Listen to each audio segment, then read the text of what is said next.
Hello friends, आप सभी का बहुत बहुत स्वागत है। मैं हूं शिवम कुमार और आप देख रहे हैं BS8 की क्लासेस। फ्रेंड्स, आज की इस क्लास में हम डिस्कस करने वाले हैं आपके साथ में आपके SSC GD एग्जाम के लिए जीके जीएस के कुछ बहुत ही महत्वपूर्ण प्रश्न। तो फ्रेंड्स, आप सब लोगों से रिक्वेस्ट है कि प्लीज़ आप सब लोग क्लास को अपने सपोर्ट करें, क्लास को अपनी मिल करके शेयर करें ताकि इसका बेनिफिट और भी लोगों को मिले। दोस्तों, आशा करते हैं आज की क्लास को आप लोग सपोर्ट करेंगे, शेयर करेंगे, अपने क्लास में मैक्सिमम स्टूडेंट्स को लाइव लेकर के भी आएंगे। चलिए फ्रेंड्स, शुरू करते हैं आज की क्लास को और देखते हैं आज का पहला क्वेश्चन। अगर आपको क्लास अच्छी लगे, पसंद आए तो लाइक कीजिएगा, बट इससे पहले आप सब लोग अपने क्लास को एक बार शेयर जरूर कर दें। ठीक है, तो प्लीज फ्रेंड्स सब लोग क्लास को अपने एक बार शेयर कर दीजिए। तो आपका पहला प्रश्न आपके सामने है कि भारतीय राष्ट्रीय कांग्रेस के लिए सेफ्टी वॉल्व का सिद्धांत किसने दिया था? Who gave the principle of safety valve to the Indian National Congress? आपके ऑप्शन है Bal Gangadhar Tilak, Lala Lajpat Rai, next option Bipin Chandra Pal, MN Roy. बताइए फ्रेंड्स कि भारतीय राष्ट्रीय कांग्रेस के लिए सेफ्टी वॉल्व का सिद्धांत किसने दिया था? कमेंट करें। चलिए फ्रेंड्स, अगर हम बात करें इस क्वेश्चन के राइट आंसर की, ठीक है, तो आपके इस क्वेश्चन का राइट आंसर जिनका भी ऑप्शन बी आ रहा है, बिल्कुल सही उत्तर है उनका, लाला लाजपत राय। ओके फ्रेंड्स, लाला लाजपत राय ने सेफ्टी वॉल्व का सिद्धांत दिया था। ओके, इसके अलावा जो है इन्होंने यंग इंडिया पत्रिका में सेफ्टी वॉल्व का सिद्धांत दिया था, ये भी याद रखिएगा। क्लियर? कब? 1916 में, 1916। ओके, 1916 में दिया था, याद रखेंगे। चलिए देखते हैं इस क्लास का फ्रेंड्स हम फटाफट से अगला प्रश्न। अगला प्रश्न है आपके सामने, ब्रिटिश सरकार द्वारा निर्मित ऐतिहासिक कंडा घाट रेलवे स्टेशन देश के किस राज्य में स्थित था? In which state of the country was the historic Kanda Ghat railway station built by the British government located? प्रश्न फिर से पढ़ लीजिए कि ब्रिटिश सरकार द्वारा निर्मित ऐतिहासिक कंडा घाट रेलवे स्टेशन देश के किस राज्य में स्थित था? आपके ऑप्शंस हैं गुजरात, महाराष्ट्र, हिमाचल प्रदेश, जम्मू कश्मीर। बताइए।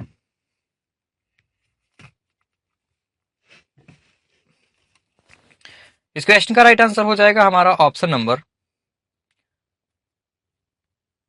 थर्ड। ओके, हिमाचल प्रदेश। इसके अलावा इस कंडा घाट रेलवे स्टेशन का निर्माण कब कराया गया था? तो 1903 में इसका निर्माण कराया गया था और जो रेलवे स्टेशन है पूरी तरह लकड़ी से बना था। क्लियर? चलिए ऑप्शन थर्ड जिनका भी आंसर आया हुआ है, वेरी गुड। चलिए मेरे प्यारे दोस्तों, अब हम देखते हैं आपके लिए इस क्लास का फटाफट से अगला प्रश्न।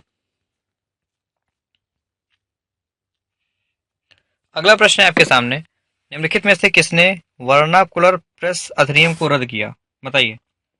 आपके ऑप्शंस हैं Lord Lytton, Lord Ripon, Dufferin, Dalhousie. Who among the following repealed the vernacular press act? बताइए।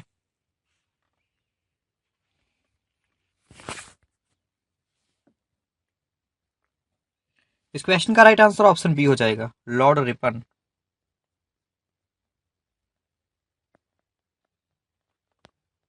ठीक है, चलिए ऑप्शन बी जिनका भी आंसर आ रहा है वो सही उत्तर है, लॉर्ड रिपन ने वर्नाकुलर प्रेस अधिनियम को रद्द किया।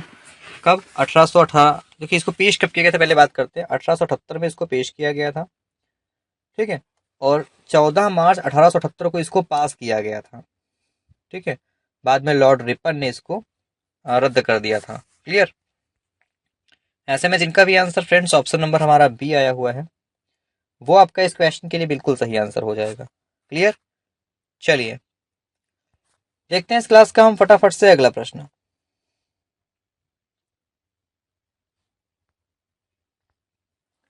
अगला प्रश्न है, नीचे दिए गए कथनों का अवलोकन कीजिए। Observe the statements given below. पहला है कि वे कैथोलिक चर्च द्वारा संत की उपाधि से विभूषित की जाने वाली पहली भारतीय मूल की कड़ थी। नेक्स्ट ऑप्शन दिया गया कि 2009 में उनकी स्मृति में भारत सरकार ने सिक्के जारी किए थे।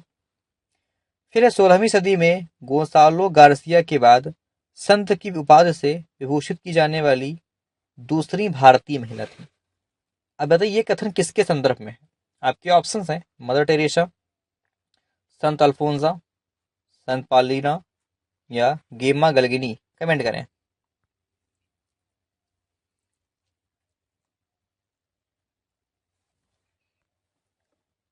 इस क्वेश्चन में जिनका भी आंसर ऑप्शन बी आ रहा है बिल्कुल सही उत्तर है, संत अल्फोंसा के संदर्भ में इनका जन्म 19 अगस्त 1910 को हुआ था।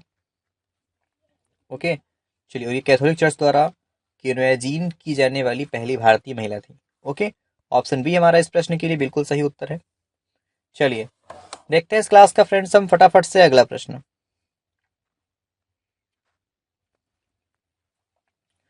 अगला प्रश्न फ्रेंड्स की कोमागता मारू। तो कोमागता मारू की यात्रा किस स्थान से शुरू हुई? Where did the journey of Komagata Maru start? आपके ऑप्शन है सिंगापुर, जापान, कलकत्ता या हांगकांग। बताइए, तो कोमागता मारू की यात्रा किस स्थान से शुरू हुई? कमेंट करें।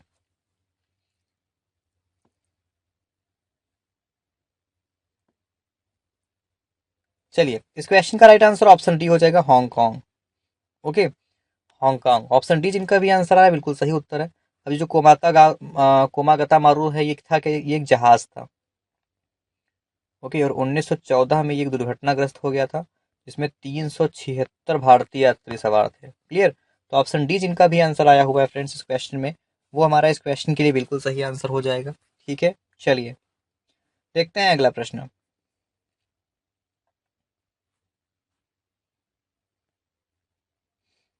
अगला प्रश्न है आपके सामने, आजादी के बाद भारत अंतरराष्ट्रीय गेहूं समझौते का हिस्सा 4 वर्ष के लिए कब बना? When did India became a part of international wheat agreement for 4 years after independence? आपके ऑप्शन है 1947, 1949, 1950 या 1955। तो अब आज़ादी के बाद भारत अंतर्राष्ट्रीय गेहूं समझौते का हिस्सा 4 वर्षों के लिए कब बना? बताइए।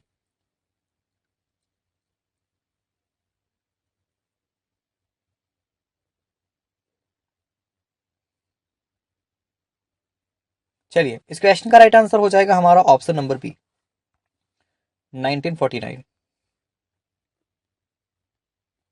ओके, ऑप्शन बी जिनका भी आंसर आ रहा है बिल्कुल सही उत्तर है उनका। चलिए देखते हैं इस क्लास का हम अगला प्रश्न। ऑप्शन बी हो जाएगा सही। इसके अलावा अंतर्राष्ट्रीय गेहूं समझौते का हिस्सा जो भारत है, ये 4 वर्ष के लिए बना था, ये भी याद रखिएगा।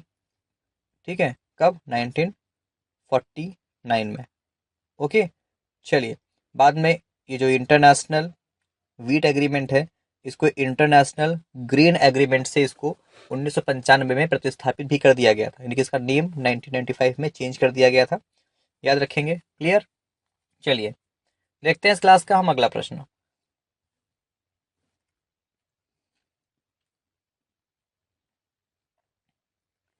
अगला प्रश्न है आपके सामने, निम्नलिखित में से किसने आरजी हुकूमत नामक निर्वासित सरकार की स्थापना की?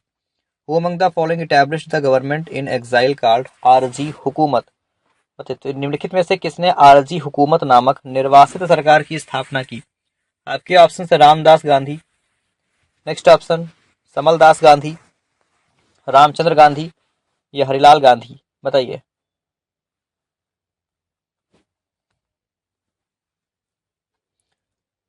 चलिए, इस क्वेश्चन में जिनका भी आंसर ऑप्शन बी आ रहा है बिल्कुल सही उत्तर उनका, समलदास गांधी। किसने किया? समलदास गांधी ने किया था। कब? तो याद रखिएगा फ्रेंड्स, 1989 में, जैसे 1949 में। ओके, कहाँ? तो गुजरात के जूनागढ़ में। ओके, चलिए, ऐसे में जिनका भी आंसर फ्रेंड्स ऑप्शन नंबर हमारा बी आ रहा है, वो आपका इस क्वेश्चन के लिए बिल्कुल सही आंसर हो जाएगा। ओके, चलिए ले चलते हैं फ्रेंड्स आपको हम आगे इस क्लास के फटाफट से अगले प्रश्न की तरफ।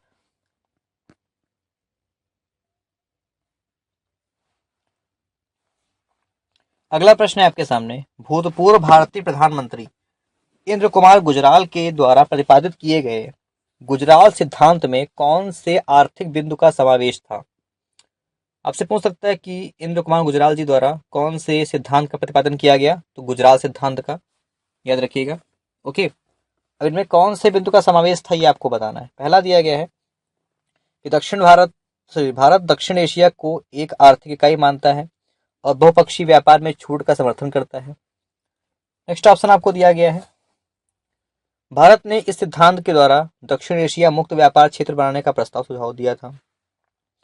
फिर है भारत ने अपने छोटे पड़ोसी देशों के साथ मुक्त व्यापार समझौते पर हस्ताक्षर करने का प्रस्ताव दिया था और श्रीलंका के ऐसा समझौता करने में सफल रहा।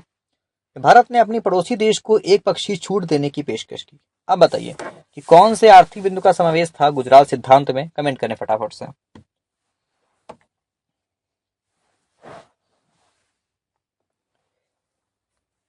इस क्वेश्चन का राइट आंसर हो जाएगा ऑप्शन नंबर डी। भारत ने अपने पड़ोसी देशों को एक पक्षीय छूट देने की पेशकश की। ओके, याद रखिएगा। इसके अलावा गुजरात सिद्धांत का प्रतिपादन कब हुआ? तो ये 1996-97 में किया गया था। ओके, तो ऑप्शन डी जिनका भी आंसर आया हुआ है बिल्कुल सही उत्तर है। किनके द्वारा है तो आपको पता ही हो गया, इंद्र कुमार गुजराल जी के द्वारा। क्लियर? चलिए देखते हैं इस क्लास का हम अगला प्रश्न। अगला प्रश्न है, ईस्ट इंडिया कंपनी के लिए किस वर्ष सीमा शुल्क माफ किया गया था? In which year the custom duty was waived for East India Company? आपके ऑप्शंस हैं 1711, 1715, 1717, 1720। मतलब ईस्ट इंडिया कंपनी के लिए किस वर्ष सीमा शुल्क माफ किया गया? कमेंट करें।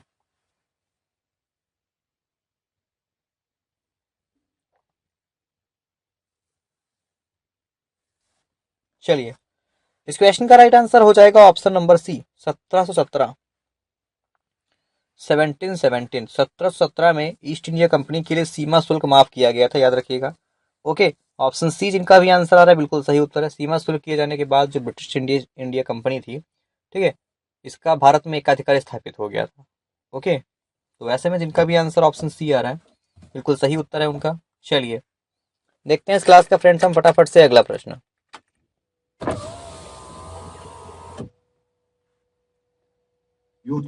अगला प्रश्न है फ्रेंड्स आपका, निम्नलिखित में से ब्रिटिश काल में ईस्ट इंडिया कंपनी ने 4 बोटेनिकल उद्यान स्थापित किए थे। निम्नलिखित में से किस स्थान पर बोटेनिकल उद्यान स्थापित नहीं किया गया था?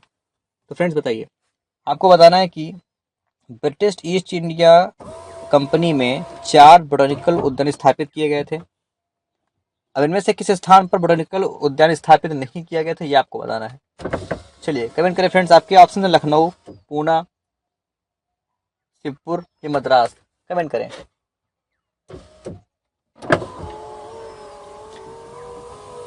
चलिए फ्रेंड्स, अगर हम बात करें आपके इस क्वेश्चन के राइट आंसर की, तो आपके इस क्वेश्चन का राइट आंसर हो जाएगा ऑप्शन ए लखनऊ। ठीक है, कहाँ पर स्थापित नहीं किया गया था? तो लखनऊ में स्थापित नहीं किया गया था। क्लियर?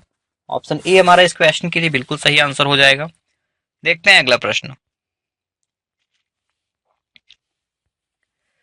अगला प्रश्न है, द्वितीय विश्व युद्ध के बाद किस देश ने स्वयं को आधिकारिक रूप से विश्व का पहला अनास्तिक देश घोषित किया? अच्छा प्रश्न है। बताइए, which country officially declared itself the world's first atheist country after World War second? चलिए आपके ऑप्शंस दिए गए हैं, अल्जीरिया, अल्बानिया, क्रोएशिया या स्लोवेनिया। बताइए।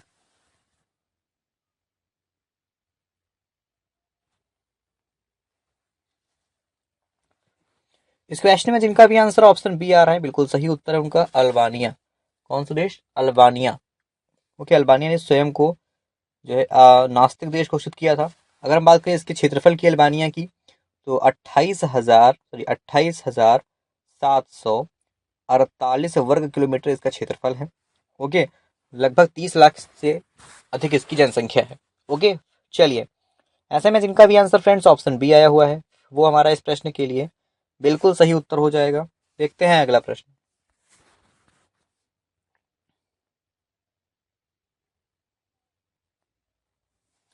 अगला प्रश्न, किस कंपनी के सह संस्थापक पाकिस्तान के पहले वित्त मंत्री बने?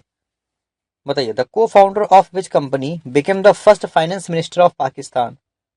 आपके ऑप्शंस हैं Tata Motors, Mahindra and Mahindra, Larsen and Toubro, Nicholas Piramal. तो किस कंपनी के सह संस्थापक पाकिस्तान के पहले वित्त मंत्री बने थे? बताइए।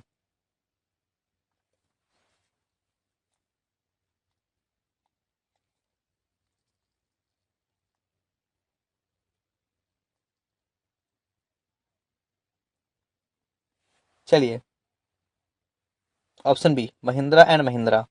ओके, ये महिंद्रा एंड महिंद्रा कंपनी के थे। ठीक है, इसमें ऐसा हुआ था, देखिए महिंद्रा एंड महिंद्रा कंपनी जो है इसकी शुरुआत जो है मोहम्मद और महिंद्रा नाम से हुई थी। महिंद्रा एंड महिंद्रा नहीं कि मोहम्मद और महिंद्रा के नाम से इसकी शुरुआत हुई थी। ठीक है, बाद में जब फ्रीडम हुआ यानी स्वतंत्रता मिली तो कंपनी के जो साझेदार थे गुलाम मोहम्मद, ये पाकिस्तान चले गए। ठीक है, और वहीं के पहले वित्त मंत्री बने। क्लियर? तो ऐसे में जिनका भी आंसर ऑप्शन बी आ रहा है बिल्कुल सही उत्तर है उनका। चलिए, तो अब हम देखते हैं इस क्लास का अगला। पहले इसका मोहम्मद और महिंद्रा था, अब महिंद्रा एंड महिंद्रा हो गया। ओके, चलिए अगला प्रश्न है आपके सामने।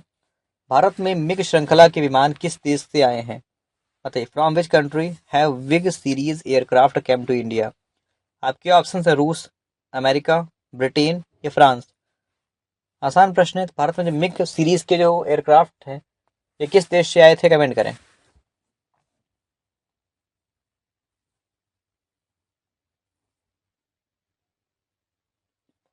चलिए, इस क्वेश्चन का राइट आंसर हो जाएगा हमारा ऑप्शन नंबर फर्स्ट, रूस। ये रूस यानी रसिया से आए हैं। ठीक है, तो रशियन एयरक्राफ्ट कॉरपोरेशन द्वारा इनको बनाया जाता है, इन मिग सीरीज के एयरक्राफ्ट्स को। तो याद रखिएगा ऑप्शन ए, रूस या रसिया, ये हमारा इस क्वेश्चन के लिए बिल्कुल सही आंसर है। चलिए देखते हैं अगला प्रश्न।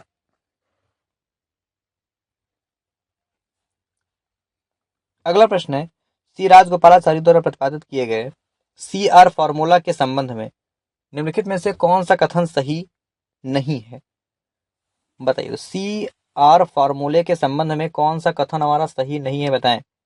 बताइए। पहला है कि इसमें जिन्ना और मुस्लिम लीग से वार्तालाप का समर्थन किया गया था।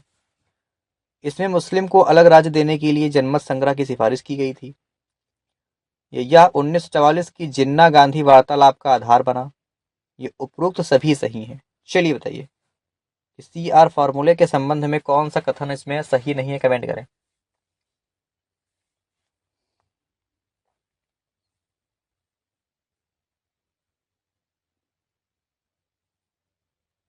चलिए, इस क्वेश्चन में जिनका भी answer friends option number D आ रहा है सभी सही है। ठीक है, ये सभी कथन हमारे सही हैं, इसमें से कोई भी कथन हमारे गलत नहीं है।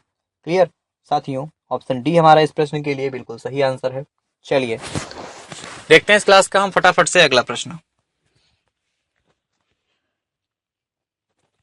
अगला प्रश्न है, निम्नलिखित में से कौन सा कथन गलत है? Which of the following statement is incorrect? पहला है कि फिनिक्स आश्रम की स्थापना महात्मा गांधी ने की थी। Next option, life divine Aurobindo Ghosh की कृति है। 1765 में अंग्रेजों ने बंगाल, बिहार और उड़ीसा के दीवानी अधिकार हासिल किए। ये उपरोक्त सभी सही हैं। तो इनमें से हमारा गलत, ठीक है, रॉन्ग स्टेटमेंट यानी कि गलत कथन कौन सा है, कमेंट करें।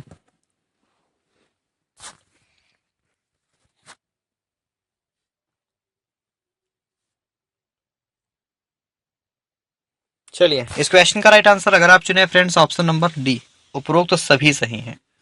ठीक है, इनमें से कोई भी कथन हमारा फिर से गलत नहीं है। तो फिनिक्स आश्रम की स्थापना किसने किया? याद रखिएगा महात्मा गांधी ने किया। ठीक है, इसके अलावा लाइफ डिवाइन किनकी कृति है? अरविंदो घोष की, बहुत पूछा गया एग्जाम में। बंगाल, बिहार और उड़ीसा के दीवानी अधिकार ब्रिटिश को कब मिले? 1765 में। ये तीनों क्वेश्चन बहुत इंपॉर्टेंट है। ओके, ऑप्शन डी हमारा इस क्वेश्चन के लिए बिल्कुल सही आंसर हो जाएगा कि उपरोक्त सभी सही हैं। ओके फ्रेंड्स, चलिए देखते हैं इस क्लास का हम फटाफट से अगला प्रश्न।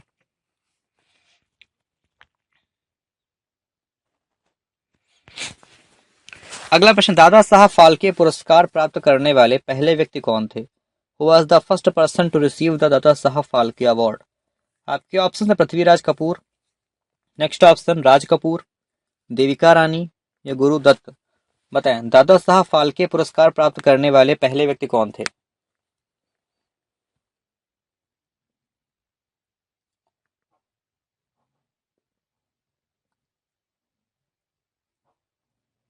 चलिए, इस क्वेश्चन का राइट आंसर हो जाएगा हमारा ऑप्शन नंबर सी, देविका रानी। ओके, दादा साहब फाल्के पुरस्कार प्राप्त करने वाले पहले व्यक्ति कौन थे? देविका रानी थी। ठीक है, इसके अलावा दादा साहब फाल्के पुरस्कार की स्थापना कब की गई ये भी याद रखिएगा। तो 1969 में, 1969 में, यानी कि 1969 में दादा साहब फाल्के पुरस्कार की स्थापना की गई थी और ये फिल्म के क्षेत्र में दिया जाने वाला सबसे उच्च पुरस्कार है। क्लियर। चलिए, तो ऐसे में जिनका भी आंसर ऑप्शन सी आ रहा है बिल्कुल सही उत्तर है उनका। चलिए फ्रेंड्स, ये चलते हैं आपको हम आगे अब इस क्लास के फटाफट से अगले प्रश्न की तरफ।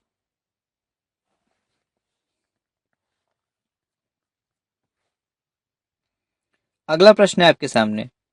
वर्ष 1674 में शिवाजी के जीवन में कौन सी महत्वपूर्ण घटना घटी? What important event happened in the life of Shivaji in the year 1674? आपके ऑप्शन हैं शिवाजी का राज्यभिषेक, पुरंदर की लड़ाई, सूरत की लड़ाई, ये उपरोक्त में से कोई भी नहीं। चलिए बताइए फ्रेंड्स, फटाफट से कमेंट करें कि वर्ष 1674 में शिवाजी के जीवन की कौन सी महत्वपूर्ण घटना घटी, कमेंट करें।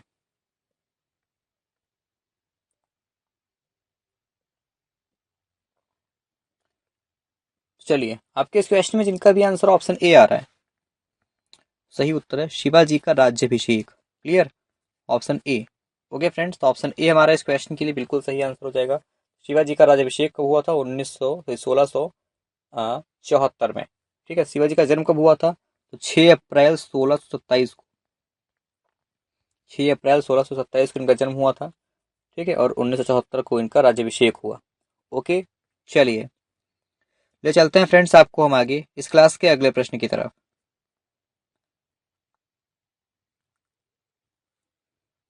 अगला प्रश्न है, भारतीय राष्ट्रीय कांग्रेस की का स्थापना का श्रेय निम्नलिखित में से किसे दिया जाता है? Who among the following is credited with the establishment of the Indian National Congress? तो भारतीय राष्ट्रीय कांग्रेस की स्थापना का श्रेय किसको दिया जाता है? आपके ऑप्शन है ए ओ ह्यूम और दिनशा एलदुजी वाचा।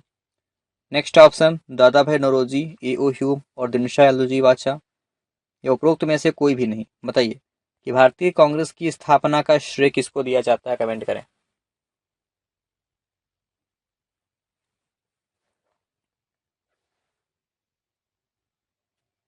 इस क्वेश्चन में जिनका भी आंसर ऑप्शन सी आ रहा है बिल्कुल सही उत्तर है उनका, दादा भाई नौरोजी, ए ओ ह्यूम और दिनशाह एदुलजी वाचा। क्लियर, ऑप्शन सी जिनका भी आंसर आया बिल्कुल सही उत्तर है। इसके अलावा भारतीय राष्ट्रीय कांग्रेस की स्थापना कब हुई आपको बताइए? 28 दिसंबर 1885 को। ओके, चलिए मेरे प्यारे दोस्तों, अब हम देखते हैं इस क्लास का फटाफट से अगला प्रश्न।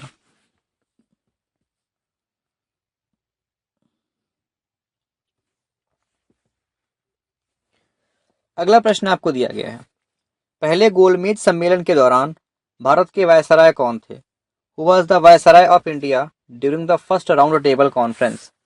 आपके ऑप्शन है Lord Reading, Lord Irwin, Lord Linlithgow, Lord Wavell.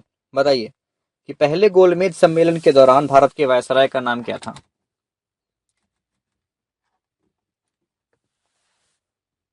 चलिए, आपके इस क्वेश्चन में जिनका भी आंसर फ्रेंड्स आ रहा है ऑप्शन नंबर हमारा बी, लॉर्ड इरविन। तो लॉर्ड इरविन पहले गोलमेज सम्मेलन के दौरान भारत के वायसराय थे। क्लियर, ऐसे में जिनका भी answer friends option number B आ रहा है वो हमारा इस क्वेश्चन के लिए बिल्कुल सही आंसर हो जाएगा। लॉर्ड इरविन थे ये। ठीक है, फिर पहला गोलमेज सम्मेलन हुआ कहाँ था? लंदन में। कब? तो नवंबर 1930 और 31 के बीच। ओके, इसके अलावा इस गोलमेज सम्मेलन की अध्यक्षता किसने किया था? तो ये ब्रिटिश प्रधानमंत्री थे रेमसे मैकडोनाल्ड। इन्होंने प्रथम गोलमेज सम्मेलन की अध्यक्षता की थी, ये आप याद रखेंगे। क्लियर फ्रेंड्स, चलिए तो मेरे प्यारे दोस्तों, अगर आपको क्लास अच्छी लग रही हो, क्लास समझ में आ रही हो, क्लास की क्वेश्चन एक्सप्लेनेशन अच्छी लग रही हो, सब लोग क्लास को प्लीज़ अपने शेयर करते चलिए। ओके, प्लीज़ फ्रेंड्स सब लोग क्लास को अपने शेयर करते चलिए। प्लीज़ क्लास को इतना सपोर्ट ज़रूर करें, क्लास में अपने 350 बच्चे तक आप लोग लेकर के लाइव आ पाएँ। ठीक है, तो हमें काफ़ी अच्छा लगेगा अगर आप क्लास को इतना सपोर्ट करते हैं, है ना। चलिए देखते हैं ऐसा हो पाता है या नहीं। तो देखते हैं फ्रेंड्स इस क्लास का हम अब अगला प्रश्न।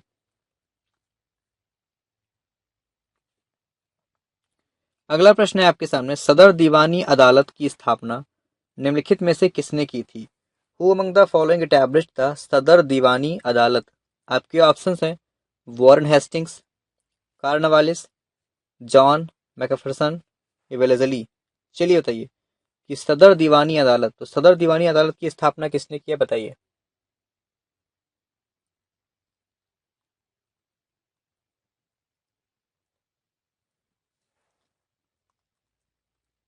चलिए, इस क्वेश्चन में जिनका भी आंसर ऑप्शन ए आ रहा है, वेरी गुड,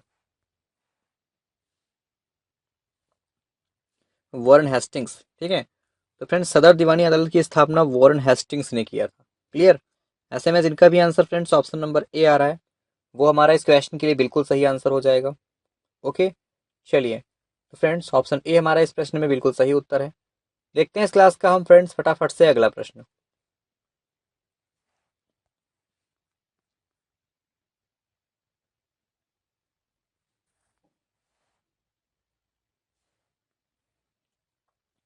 अगला प्रश्न, प्लासी की लड़ाई का स्थान वर्तमान सॉरी प्लासी की लड़ाई का स्थान प्लासी वर्तमान में किस राज्य में स्थित है, प्लासी वर्तमान में किस राज्य में है, बताइए। आपके ऑप्शंस हैं पश्चिम बंगाल, बिहार, छत्तीसगढ़ या झारखंड, बताइए। तो प्लासी वर्तमान में किस राज्य में है, कमेंट करें।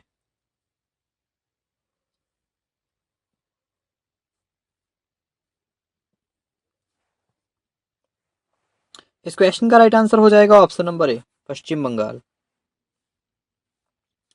तो प्लासी वर्तमान में किस राज्य में स्थित है, पश्चिम बंगाल में है। ओके, ऑप्शन ए हमारा इस क्वेश्चन के लिए बिल्कुल सही आंसर हो जाएगा। प्लासी की लड़ाई कब हुई थी, 23 जून 1857 को।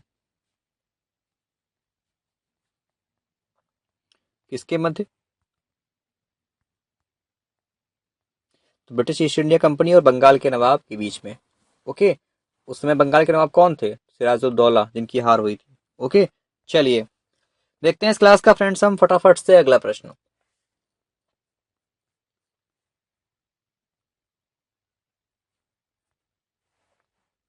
अगला प्रश्न, निम्नलिखित में से मराठा मैक्यूवेली कहा जाता है। तो मराठा मैक्यूवेली किसको बोलते थे, आपके ऑप्शंस हैं नाना फडणवीस, बालाजी विश्वनाथ, नारायण राव बाजीराव या संभाजी। तो मराठा मैक्यूवेली किसको कहते थे, बताइए।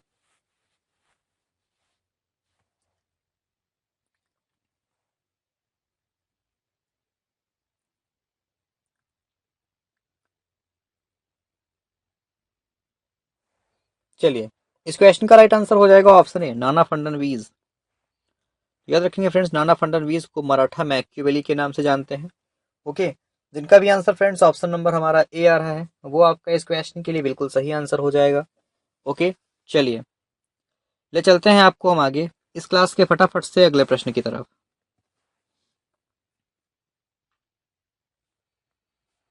अगला प्रश्न है आपके सामने, वर्नाकुलर प्रस्थ नियम और सशस्त्र अधिनियम किस वायसराय के द्वारा पारित किया गया था। By which viceroy was the vernacular press act and the arms passed. तो वर्नाकुलर प्रेस अधिनियम और सशस्त्र अधिनियम किस वायसराय के द्वारा पारित किया गया, बताएं। आपके ऑप्शन है Lord Lytton, Lord Mayo, Lord Dalhousie, Lord Hardinge, बताइए।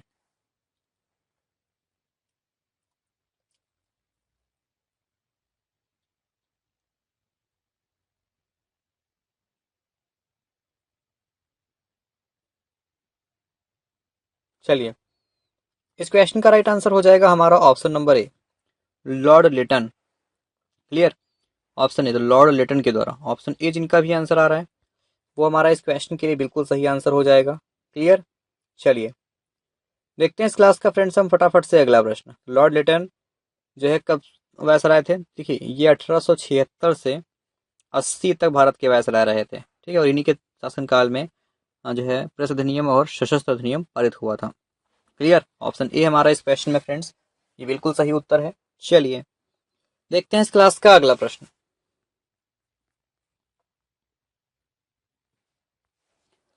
अगला प्रश्न, सुरेंद्र नाथ बनर्जी के बारे में निम्नलिखित में से कौन सा कथन सही नहीं है। Which of the following statement about Surendra Nath Banerjee is not correct. आपके ऑप्शन हैं, वे इंडियन नेशनल एसोसिएशन के सह संस्थापक थे। नेक्स्ट ऑप्शन, वे कलकत्ता के रिपन कॉलेज के संस्थापक थे। उन्हें राष्ट्रीय चेतना के कॉन्सेप्ट के लिए जाना जाता है। उन्होंने आनंद मोहन बोस के साथ मिलकर साधारण ब्रह्मो समाज की स्थापना की। चलिए बताइए कि सुरेंद्र नाथ बनर्जी के बारे में कौन सा कथन सही नहीं है, कमेंट करें।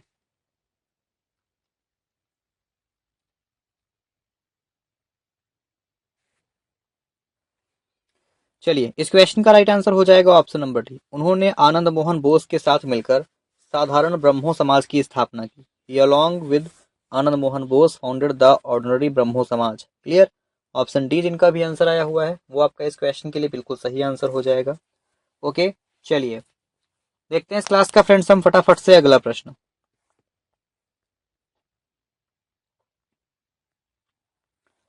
अगला प्रश्न आपका है, 18वीं शताब्दी के उत्तरार्ध में बंगाल में परिचालित विभिन्न मुद्राओं के संदर्भ में निम्नलिखित कथनों पर विचार करें। With reference to the different currencies in circulation in Bengal in the late 18th century, consider the following statements. पहला दिया गया है कि मुद्राओं के मूल्य में व्यापक उतार चढ़ाव रहा। अंग्रेजों ने अपनी मुद्रा में राजस्व के भुगतान पर जोर दिया। देशी मुद्रा का प्रयोग छूट पर किया जाता था। तीन में से बताएं कि कौन सा कथन हमारा जो है कौन से कारण थे जिन्होंने भारतीय व्यापारियों और किसानों की करदाताओं के रूप में समस्याएं बढ़ाई। अब इनमें से वो कौन सा कथन था जिसने भारतीय किसानों की करदाताओं के रूप में समस्या बढ़ाई, बताइए।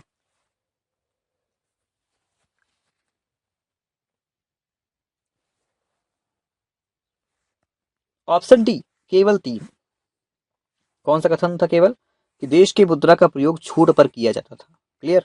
ऑप्शन थर्ड जिनका भी आंसर आ रहा है वो आपका इस क्वेश्चन के लिए बिल्कुल सही आंसर हो जाएगा। ठीक है, चलिए देखते हैं इस क्लास का हम फ्रेंड्स फटाफट से अगला प्रश्न।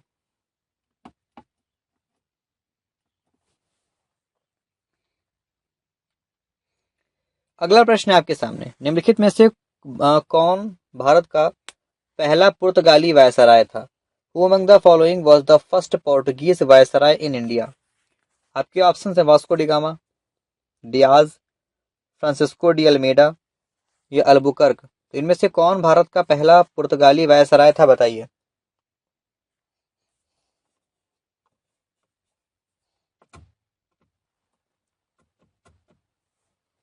चलिए, इस क्वेश्चन का राइट आंसर हो जाएगा हमारा option number C, Francisco de Almeida. Clear. Francisco de Almeida जो था ये भारत का पहला पुर्तगाली वायसराय था। ओके, ऑप्शन सी जिनका भी आंसर आ रहा है फ्रेंड्स वो हमारा इस क्वेश्चन के लिए बिल्कुल सही आंसर हो जाएगा। क्लियर। चलिए देखते हैं इस क्लास का हम फ्रेंड्स फटाफट से अगला प्रश्न। भारत का पहला पुर्तगाली वायसराय फ्रांसिस्को डी अल्मेडा था। ठीक है, और इसको 1505 में पुर्तगाल के राजा द्वारा नियुक्त किया गया था। ठीक है, चलिए फिर 1510 आया। तो 1510 में इसने गोवा शहर पर विजय प्राप्त किया था। ओके, चलिए तो ऐसे में जिनका भी आंसर फ्रेंड्स ऑप्शन नंबर हमारा आ रहा है सी, बिल्कुल सही उत्तर है उनका। चलिए देखते हैं इस क्लास का हम फटाफट से अगला प्रश्न।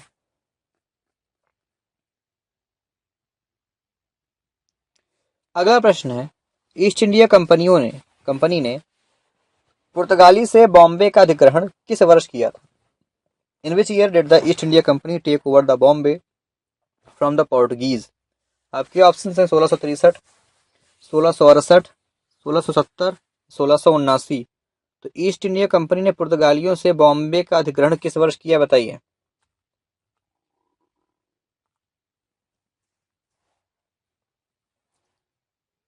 चलिए, इस क्वेश्चन का राइट आंसर हो जाएगा ऑप्शन नंबर हमारा बी, 1668। ठीक है, तो 1668, 21 सितंबर 1668।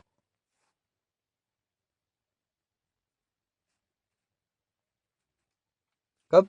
21 सितंबर 1668 को जो किया था। ऑप्शन सी जिनका भी आंसर आ रहा है बिल्कुल सही उत्तर है उनका। चलिए option B. Okay, option B जिनका भी आंसर आया हुआ है वो फ्रेंड्स हमारा इस क्वेश्चन के लिए बिल्कुल सही आंसर। आगे बढ़ने से पहले हम रिक्वेस्ट करेंगे फिर से आप लोगों से, भाई सब लोग क्लास को प्लीज़ अपने शेयर कर दीजिए। ठीक है फ्रेंड्स, आप लोगों से रिक्वेस्ट है कि जिन भी लोगों ने क्लास को अपने शेयर नहीं किया सब लोग क्लास को प्लीज़ अपने शेयर कर दें।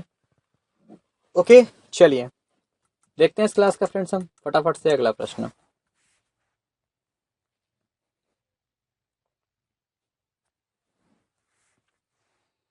अगला प्रश्न, 1632 में ब्रिटिश ईस्ट इंडिया कंपनी के पक्ष में गोल्डन फरमान किसने जारी किया? Who issue the golden Farman in 1632 in favour of British east India company? बताइए। आपके ऑप्शन हैं अब्दुल्ला कुतुब शाह, मोहम्मद कुतुब शाह, अबुल हसन कुतुब शाह, जमशेद कुली कुतुब शाह। तो 1632 में ब्रिटिश ईस्ट इंडिया कंपनी के पक्ष में गोल्डन फरमान किसने जारी किया, बताइए।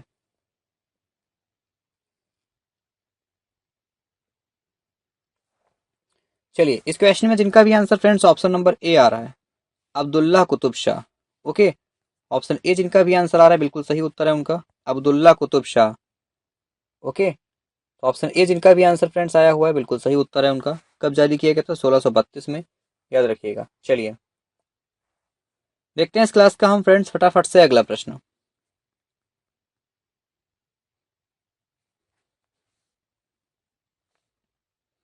अगला प्रश्न, बक्सर की लड़ाई के बाद निम्नलिखित में से किस संधि पर हस्ताक्षर किए गए थे? Which of the following treaties was signed after the battle of Buxar? बताइए, बक्सर की लड़ाई के बाद किस संधि पर हस्ताक्षर किए गए थे? आपके ऑप्शन है इलाहाबाद की संधि, कर्नाटक की संधि, अलीनगर की संधि, या कानपुर की संधि। चलिए बताइए कि बक्सर की लड़ाई के बाद किस संधि पर हस्ताक्षर किए गए थे, बताइए।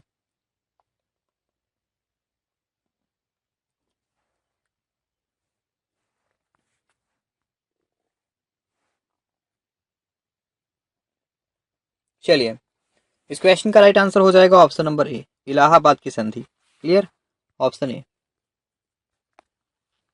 ठीक है, इलाहाबाद की संधि। ऑप्शन ए जिनका भी आंसर आ रहा है वो आपका इस क्वेश्चन के लिए बिल्कुल सही आंसर हो जाएगा। ठीक है, चलिए देखते हैं इस क्लास का फ्रेंड्स फटाफट से अगला प्रश्न।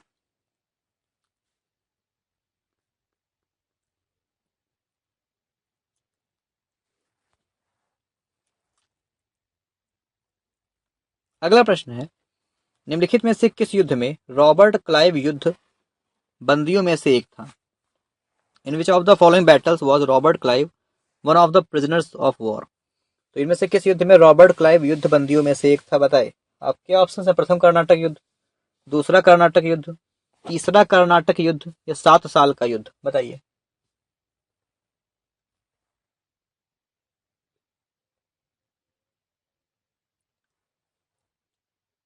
चलिए, इस क्वेश्चन का राइट आंसर फ्रेंड्स अगर आपने चुना है आपका ऑप्शन नंबर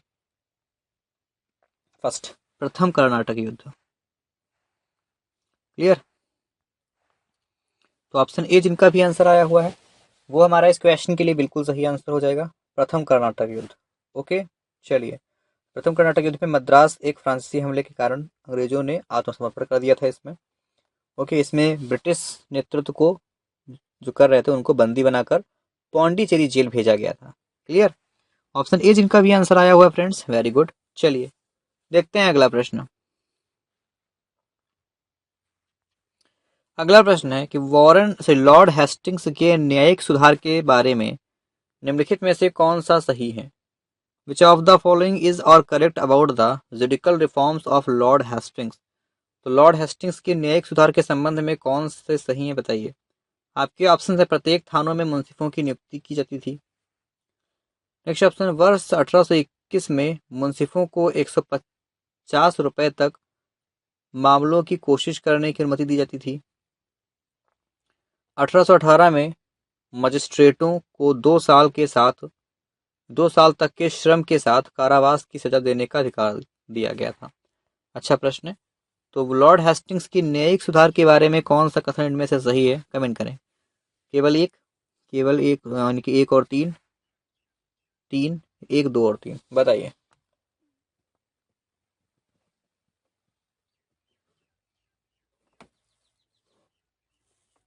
चलिए, इस क्वेश्चन का राइट आंसर ऑप्शन डी हो जाएगा, एक, दो और तीन। ओके, ऑप्शन डी हमारा इस प्रश्न में बिल्कुल सही उत्तर है, एक, दो और तीन। क्लियर फ्रेंड्स, चलिए देखते हैं इस क्लास का फ्रेंड्स हम फटाफट से अगला प्रश्न।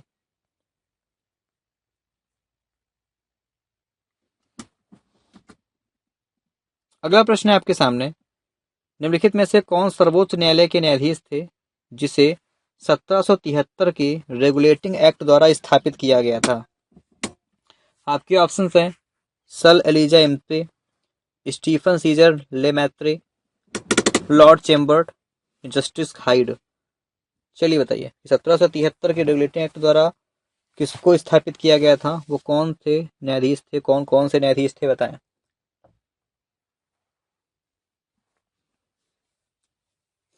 तो फ्रेंड्स, सर एलिजा इम्पे, इसके अलावा स्टीफन सीजर ले मैत्रे, लॉर्ड चैम्बर्स और जस्टिस हाइड, ये ऐसे थे जिनको 1773 के रेगुलेटिंग एक्ट द्वारा स्थापित किया गया था, याद रखेंगे। ओके, ऑप्शन डी हमारा इस प्रश्न के लिए फ्रेंड्स बिल्कुल सही उत्तर हो जाएगा। देखते हैं अगला प्रश्न।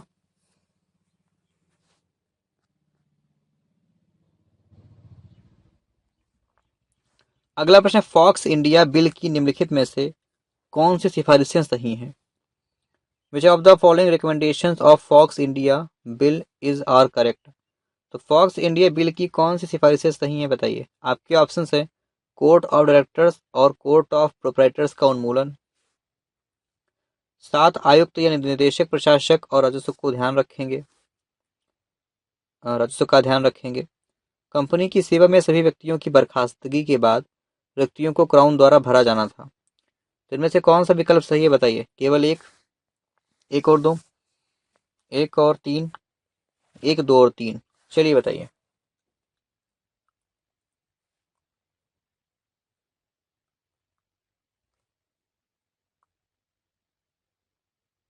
ऑप्शन डी, एक, दो और तीन। ओके, चलिए ऑप्शन डी हो जाएगा इसमें सही हमारा आंसर। देखते हैं अगला प्रश्न।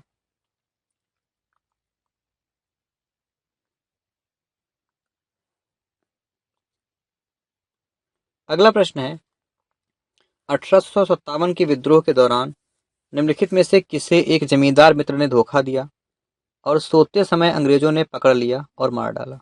चलिए बताइए।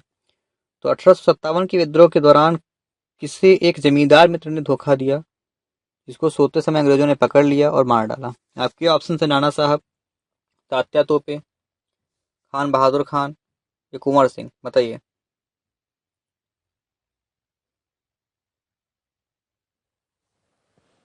चलिए, इस क्वेश्चन में जिनका भी आंसर ऑप्शन बी आ रहा है बिल्कुल सही उत्तर, तात्या तोपे। आपसे एग्जाम में पूछता है तात्या तोपे का वास्तविक नाम क्या था? तो रामचंद्र पांडुरंगन। तो रामचंद्र पांडुरंग टोपे इनका पूरा नाम था।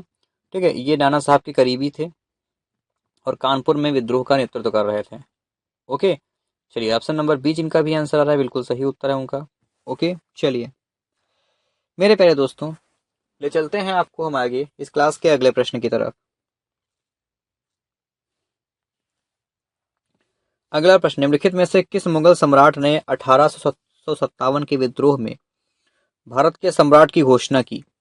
विच of the following Mughal emperors proclaimed the emperor in of India in the revolt of 1857? तो बताइए किसने 1857 के विद्रोह में भारत के सम्राट की घोषणा किया? आपके ऑप्शन है बहादुर शाह द्वितीय, नेक्स्ट ऑप्शन अकबर शाह द्वितीय, नाना साहेब पेशवा, शाह आलम द्वितीय, बताएं।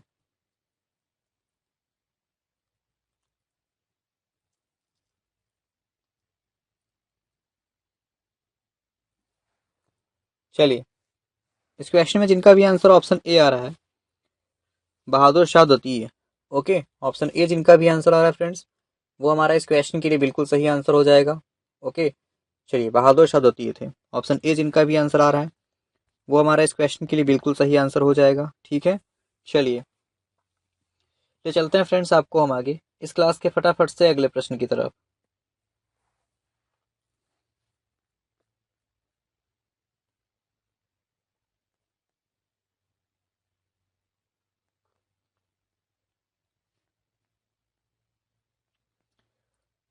अगला प्रश्न फ्रेंड्स आपके सामने, चलिए प्रश्न है कि ग्वालियर के 1857 के विद्रोह को किस अधिकारी ने दबा दिया था? विच British officer suppressed the rebellion of 1857 इन ग्वालियर? तो ग्वालियर में 1857 के विद्रोह को किस अधिकारी ने दबा दिया था, बताएं। आपके ऑप्शन है निकोलस और Hudson, Colin Campbell, General Hugh Rose, Major William Taylor, बताइए।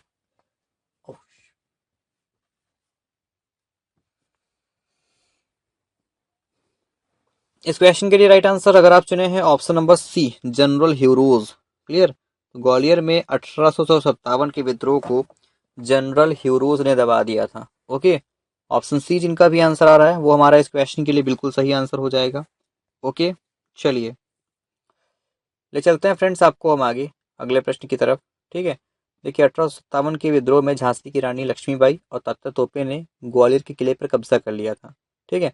लेकिन उसमें हीरोज की कमान के तहत जो ब्रिटिश सेना थी, इसने जो है इसको छुड़ा लिया। तो ऑप्शन सी जिनका भी आंसर आया हुआ है बिल्कुल सही उत्तर है उनका। चलिए देखते हैं अगला प्रश्न।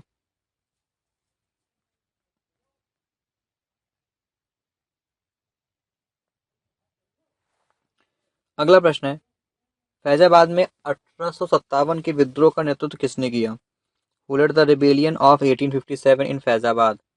आपके ऑप्शंस हैं राव तुलाराम, खान बहादुर खान, अजीमुल्ला खान या अहमदुल्लाह। बताइए कि फैजाबाद में 1857 के विद्रोह का नेतृत्व किसने किया? कमेंट करें।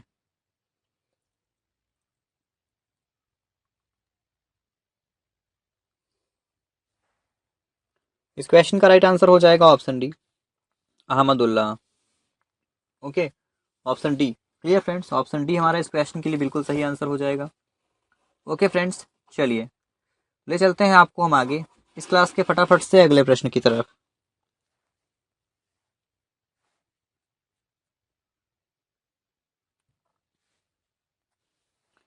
अगला प्रश्न है, निम्नलिखित में से किस वायसराय के समय में एचिसन आयोग की स्थापना की गई थी? During which of the following viceroys was Aitchison commission set up? आपके ऑप्शंस हैं Lord Ripon, Lord Dufferin, Lord Elgin second या लॉर्ड लॉरेंस।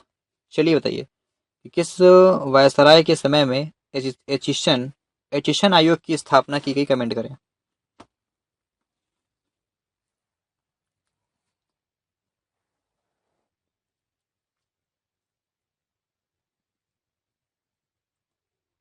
चलिए इस क्वेश्चन का राइट आंसर फ्रेंड्स, अगर आपने चुना है आपका option number B, Lord Dufferin. Okay, option B, Lord Dufferin के समय में एचिसन आयोग की स्थापना की गई थी, याद रखेंगे। क्लियर, ऑप्शन नंबर हमारा बी जिनका भी आंसर आया हुआ है वो आपका इस क्वेश्चन के लिए बिल्कुल सही आंसर हो जाएगा। ठीक है, चलिए कब किया गया था? तो 1886 में, याद रखेंगे। ओके, चलिए फ्रेंड्स तो ले चलते हैं आपको हम आगे अब इस क्लास के फटाफट से अगले प्रश्न की तरफ।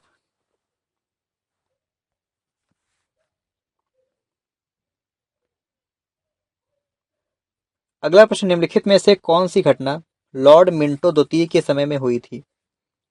विच of the following happened during the time of Lord Minto second? तो कौन सी घटना लॉर्ड मिंटो द्वितीय के समय में हुई थी? बताइए। आपके ऑप्शंस हैं सूरत कांग्रेस का विभाजन, नेक्स्ट ऑप्शन अखिल भारतीय मुस्लिम लीग की स्थापना, बंगाल के विभाजन के खिलाफ आंदोलन, ये विक्टोरिया मेमोरियल हॉल की आधारशिला रखी गई थी। चलिए बताइए, इनमें से कौन सी घटना लॉर्ड मिंटो द्वितीय के समय में हुई थी? कमेंट करें।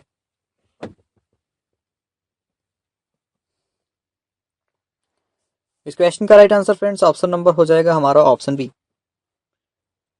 Option D, 1 2 3 4। ठीक है, ये चारों घटनाएं सूरत का विभाजन, सूरत कांग्रेस का विभाजन, बंगाल के विभाजन के खिलाफ आंदोलन, बंगाल के सॉरी अखिल भारतीय मुस्लिम लीग की स्थापना जो कि सेकंड पे लिखा हुआ, और विक्टोरिया के मेमोरियल हॉल की आधारशिला रखी गई। ये चारों घटनाएं कब हुई? तो ये हुई थी लॉर्ड मिंटो द्वितीय के समय काल में। ओके, चलिए देखते हैं इस क्लास का फ्रेंड्स हम फटाफट से अगला प्रश्न।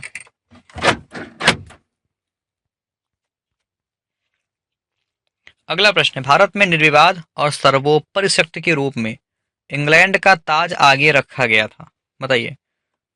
तो बताइए कि किसने किसने पूरा देख लीजिए, निम्नलिखित में से किसने 1862 में घोषित किया कि भारत में निर्विवाद और सर्वोपरि शक्ति के रूप में इंग्लैंड का ताज आगे खड़ा था? आपके ऑप्शन हैं Lord Dalhousie, Lord Canning, Lord Curzon, Warren Hastings. बताइए।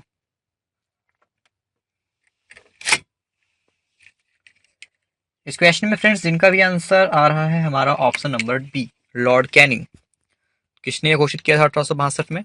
ये लॉर्ड कैनिंग ने घोषित किया था कि भारत में निर्विवाद और सर्वोपरि शक्ति के रूप में इंग्लैंड का ताज आगे खड़ा था। ऑप्शन बी जिनका भी आंसर साथियों आया हुआ है वो इस क्वेश्चन के लिए बिल्कुल सही आंसर है। चलिए अगला प्रश्न है आपका, भारतीय विश्वविद्यालय अधिनियम किस वर्ष पारित किया गया था?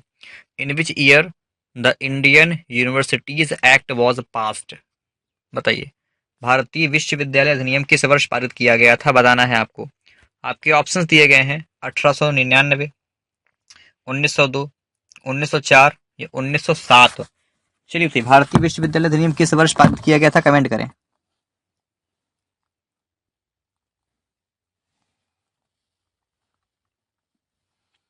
चलिए, इस क्वेश्चन का राइट आंसर हो जाएगा ऑप्शन नंबर सी, 1904। ठीक है, 1904 में पारित किया गया था। Clear, option C. ओके, 1904 में पारित किया गया था। ओके, चलिए देखते हैं इस क्लास का अगला क्वेश्चन। अगर हम बात करें फ्रेंड्स, ये कब पारित किया गया? 1904 में। किसके समय में? तो लॉर्ड कर्जन। भारतीय विश्वविद्यालय अधिनियम बहुत पूछता है किसके समय में पारित किया गया, तो लॉर्ड कर्जन के, लॉर्ड कर्जन के समय में इसको पारित किया गया था। ओके, इसके अलावा इसकी स्थापना रिले आयोग की सिफारिशों द्वारा किया गया था। ओके, चलिए देखते हैं इस क्लास का अगला प्रश्न।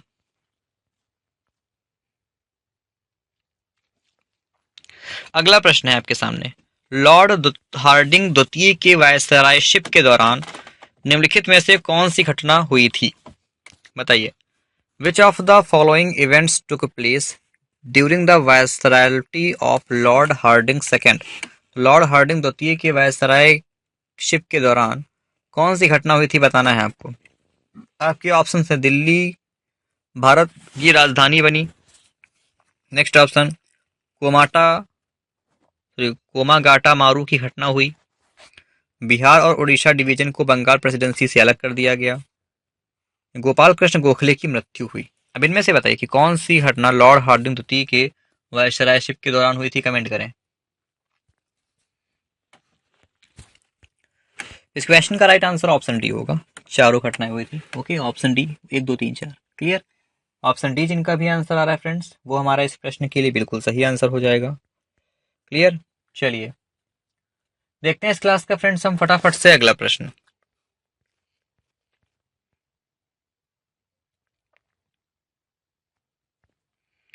अगला प्रश्न है, बिहार और कोटा में भूकंप निम्नलिखित में से किस वायसराय के दौरान हुए थे? The earthquake in Bihar and Kota took place during the viceroyalty of which of the following? Bihar और कोटा में भूकंप किस वायसराय के दौरान हुए थे, बताइए। आपके ऑप्शन है Lord Hardinge the second, Lord Willingdon, Lord Ripon, Lord Wavell. चलिए बताइए।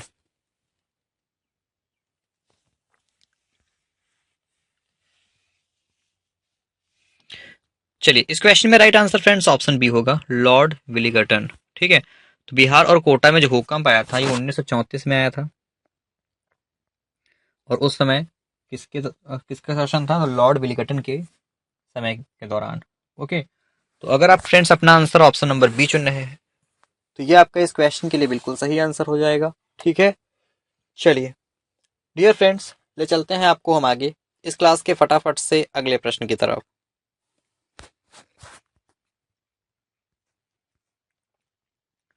अगला प्रश्न आपको दिया गया है कि 1753 के चार्टर के बारे में निम्नलिखित कथनों पर विचार की करें।